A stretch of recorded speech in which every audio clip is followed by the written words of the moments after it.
There is a particular kind of person who has spent years being reasonable with people who are never going to reward reason. They explain themselves, calmly, patiently, more than once. When something crosses a line, they say so clearly, without cruelty. They give context. They give the benefit of the doubt. They assume, quietly and without ever quite admitting it to themselves, that if the other person simply understood how their behavior landed, they would stop. That understanding, once offered, would be enough. It is never enough. Not because the explanation was unclear, not because the tone was wrong, or the timing was bad, or they didn't say it with enough conviction. It was never enough because some people do not organize their behavior around what is right. They organize it around what is enforced.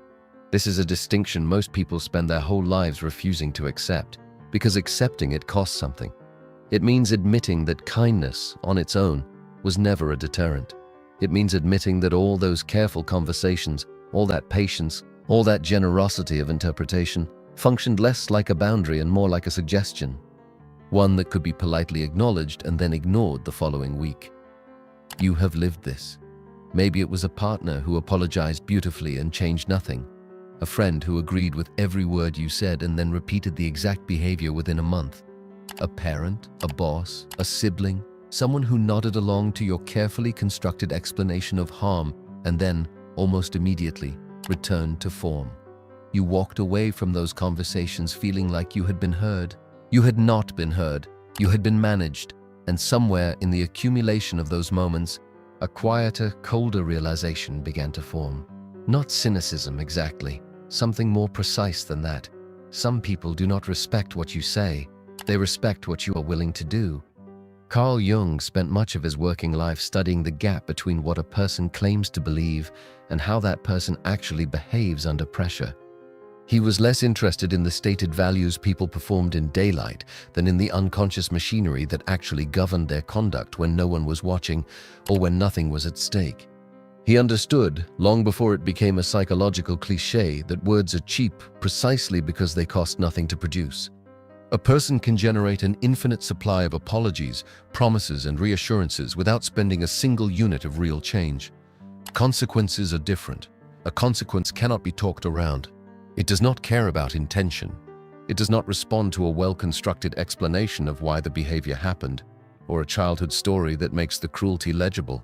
A consequence simply arrives, and in arriving, it does something words never managed to do. It removes something the person actually wanted to keep.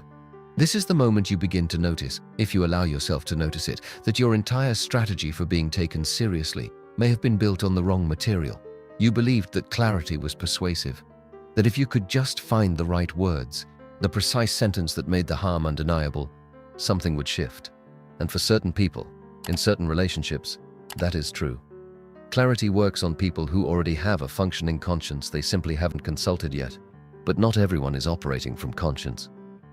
Some people are operating from something closer to a cost-benefit calculation they have never consciously examined, one that runs quietly beneath their charm, their apologies, their apparent reasonableness, and that calculation only updates when the cost changes.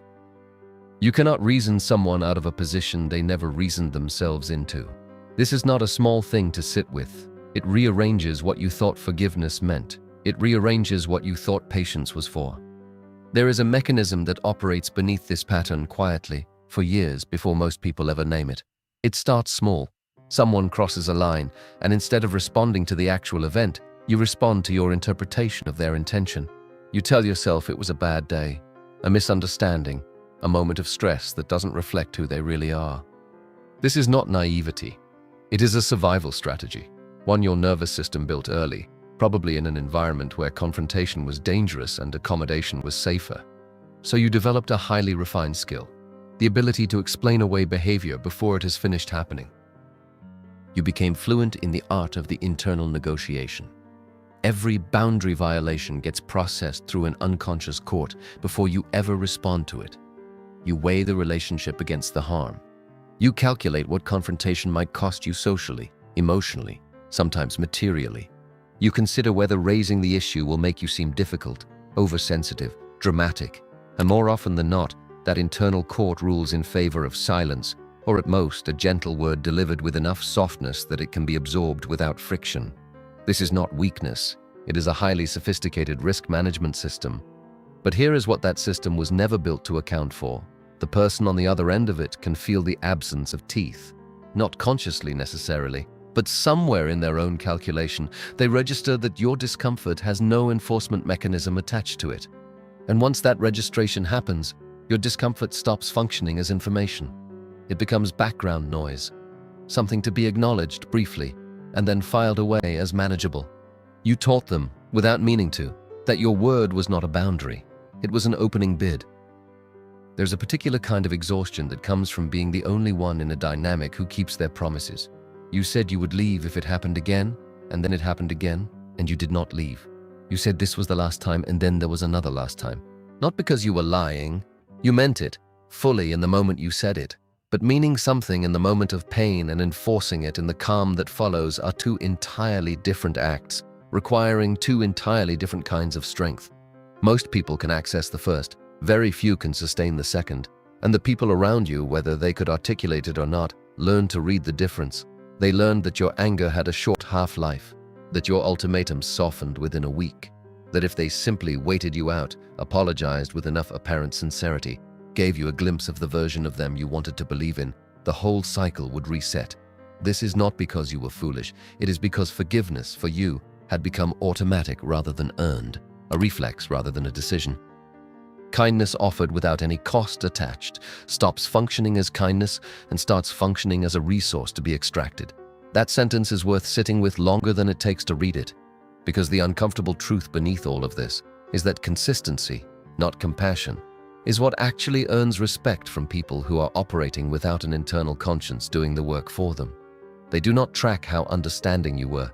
They track what you actually did when your understanding ran out, and if your understanding never ran out, if it simply renewed itself indefinitely, they learned something important about the terrain they were operating in. They learned it had no edges. A boundary that is never enforced is not a boundary. It is a description of your preferences, offered for consideration, easily overruled by anyone willing to absorb a small amount of temporary discomfort. And most people, when the alternative is losing access to something useful, are willing to absorb quite a lot of temporary discomfort. Zoom out far enough and this stops looking like a personal failing and starts looking like a social architecture. Every relationship, every family, every workplace operates on an unspoken system of tested limits. Nobody announces this. Nobody sits down and explicitly negotiates how far they're allowed to go with you. Instead, it happens through a long, quiet series of small transgressions, each one calibrated to see what happens next. A cancelled plan, a dismissive comment, a promise broken in a way small enough to be forgivable.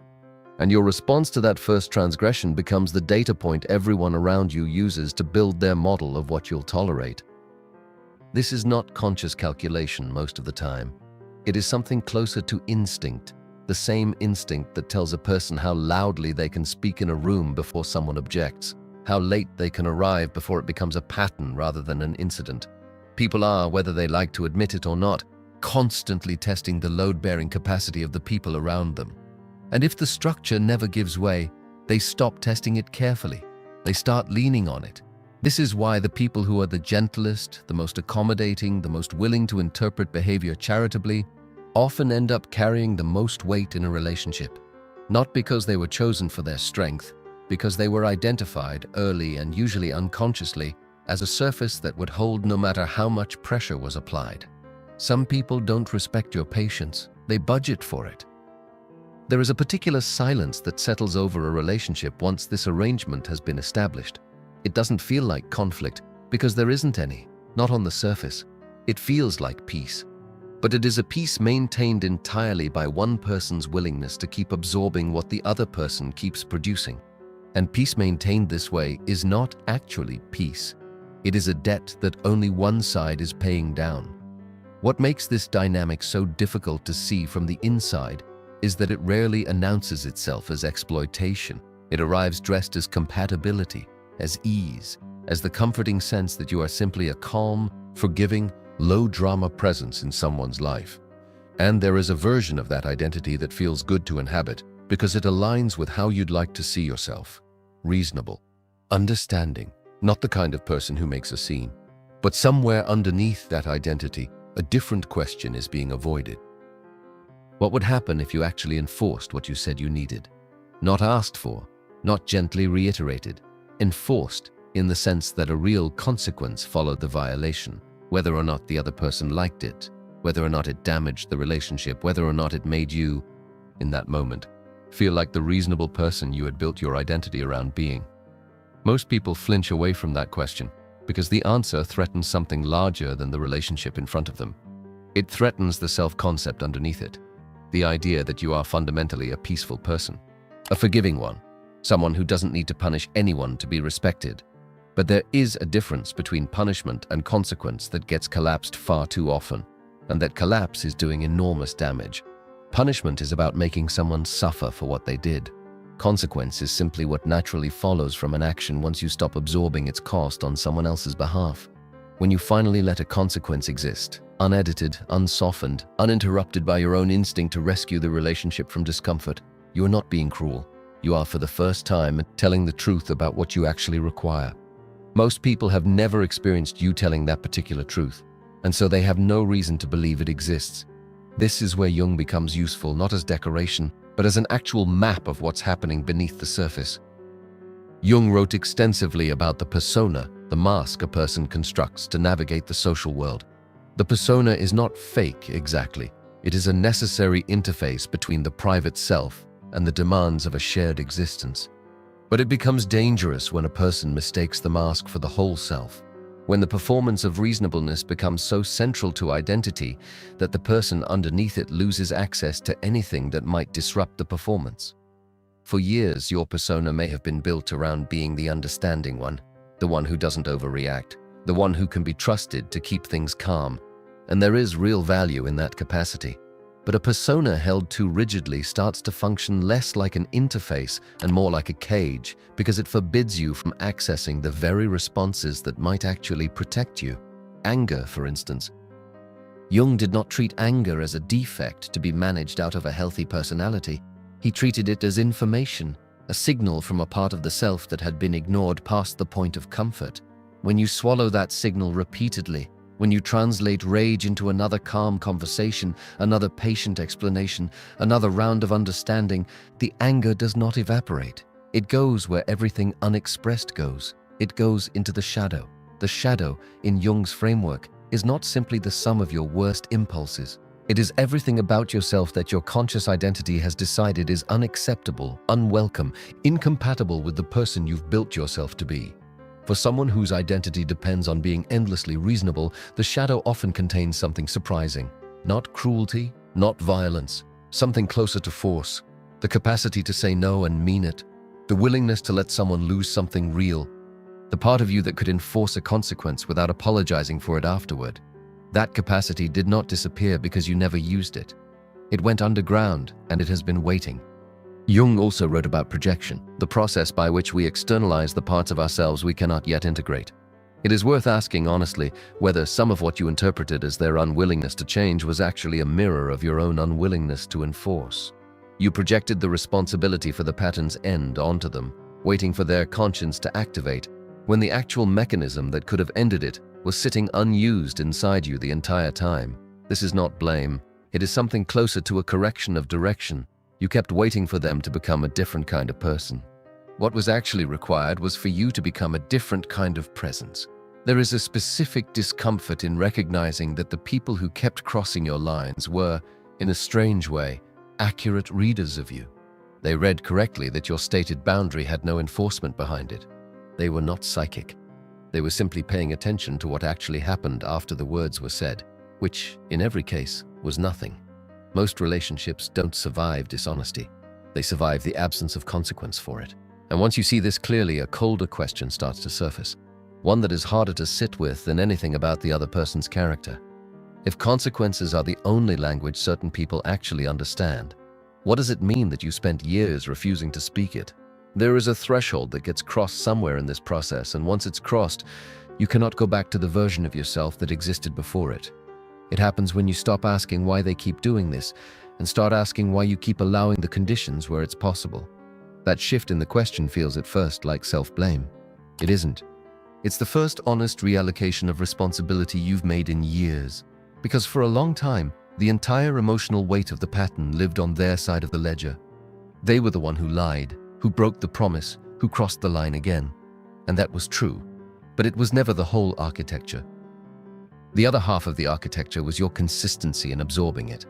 Once you see that half clearly, something unsettling happens to your memory.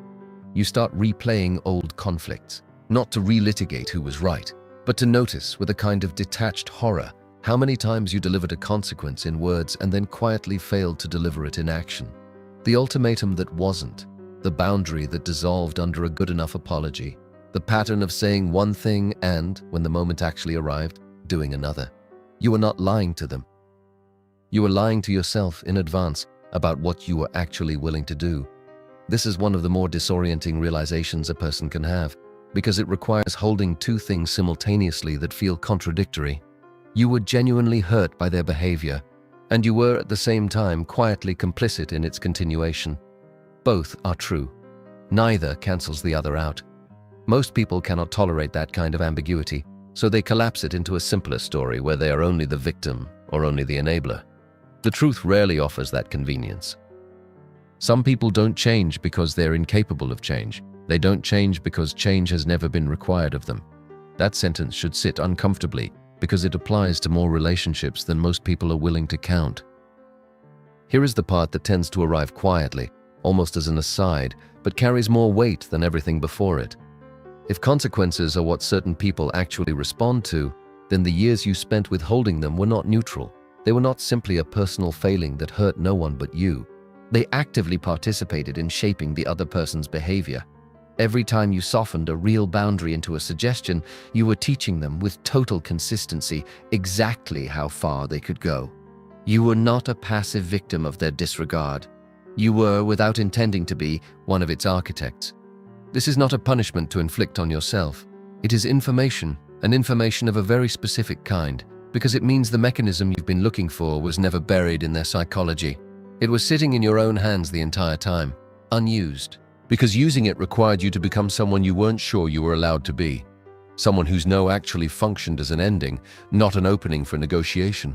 Someone who could watch a relationship, a friendship, a job, or a family dynamic absorb a real loss because a real line had been crossed, and not rush in afterward to soften the landing.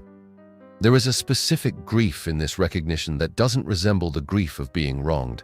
It resembles the grief of realizing how much of your own life you spent performing a version of peace that cost you your actual power. Not power over other people, power over your own word. The simple, foundational capacity to mean what you say, consistently enough that the people around you eventually stop testing it. You are not the person who is too kind. You are the person who has not yet discovered what your kindness looks like once it has teeth. What waits underneath all of this is not cruelty, though it will feel like cruelty the first few times you access it. Turn the lens fully on yourself for a moment, because this is where the real confrontation lives, not in the people who tested your limits, but in the part of you that has spent your whole life avoiding the discovery of where those limits actually are. You have built an identity around being safe to be near, around never being the reason someone else lost something. That identity felt like virtue.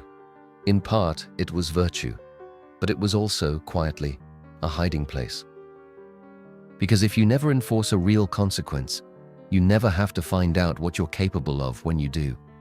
That not knowing has felt for years like innocence. It is not innocence. It is avoidance wearing innocence as a disguise. Somewhere inside you is a version of yourself that can watch someone lose access to you and not chase them down to explain, to soften, to make sure they still think well of you on their way out. That version has been there the entire time, patient in the way Jung described the unconscious as patient, uninterested in your timeline, willing to wait decades if that's what it takes for you to stop running from it. This is not the darkest part of you. It is, strangely, the part with the most integrity. The shadow, in this particular configuration, does not contain violence or hatred. It contains the ability to let something end, to stop rescuing people from the natural results of their own choices, to let your word carry actual weight in the world, instead of functioning as a well-intentioned suggestion. This is not villainy waiting to be unleashed.